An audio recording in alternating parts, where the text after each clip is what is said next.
Hi friends, Nishad പടിഞ്ഞാറ്റുമുറാണ്. ഇതാണ് മലപ്പുറം ജില്ലയിലെ കൂരാട് കേട്ടോ. കൂരാട് ആരും അങ്ങനെ അത്ര പെട്ടെന്ന് മറക്കുകയില്ല. കാരണം ദേശീയപാത 66 നിർമ്മാണം മലപ്പുറം ജില്ലയിൽ അതിവേഗം പുരോഗമിച്ചുകൊണ്ടിരിക്കുന്ന സമയത്താണ് കൂരാട് അണ്ടർപാസിനോട് ചേർന്നിട്ട് മണ്ണിട്ട് ഉയർത്തിയ പ്രദേശത്ത് വലിയൊരു അപകടം സംഭവിച്ചത്. എന്നാൽ ഈ ഭാഗത്ത് അതിന് ബദലായിട്ട് 400 മീറ്റർ നീളത്തിലുള്ള ഒരു വയഡക്റ്റിന്റെ പണികളാണ് പുരോഗമിച്ചുകൊണ്ടിരിക്കുന്നത്. ഇപ്പോൾ കൂരാട് അണ്ടർപാസ് കഴിഞ്ഞിട്ട് പിന്നീട് നമ്മൾ കുളപ്പുറം ഭാഗത്തേക്ക് പോകുമ്പോൾ ഒരു പാലമുണ്ട്. ആ പാലത്തിന്റെ ഹൈറ്റ് കുറച്ചിരിക്കുകയാണ്. അത് കഴിഞ്ഞിട്ട് വീണ്ടും ഒരു പീറിന്റെ വർക്ക് നടക്കാനിരിക്കുകയാണ്. അതിന് വേണ്ടിയിട്ടുള്ള ബോർ പൈലിംഗ് നടന്നുകൊണ്ടിരിക്കുന്നു. ഇവിടെ പകൽ സമയത്ത് മാത്രമല്ല പണികൾ നടക്കുന്നത്, രാത്രിയും നല്ല രീതിയിൽ തന്നെ പണികൾ പുരോഗമിച്ചുകൊണ്ടിരിക്കുകയാണ്.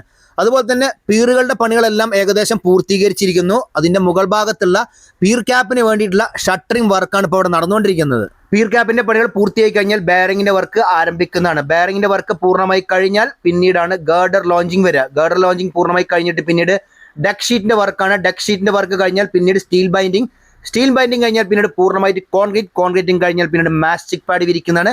മാസ്റ്റിക് പാഡ് വിരിച്ചു കഴിഞ്ഞിട്ടാണ് BM ഉം BC യും ചെയ്യുന്നത്. അപ്പൊ നിങ്ങളുടെ അഭിപ്രായത്തിൽ 2026 ഏത് മാസത്തിലായിരിക്കും ഈ വയഡക്റ്റിന്റെ പണികൾ പൂർണ്ണമായി കഴിയുക? കമന്റ് ബോക്സിൽ കമന്റായി രേഖപ്പെടുത്തുക കേട്ടോ. Okay, by.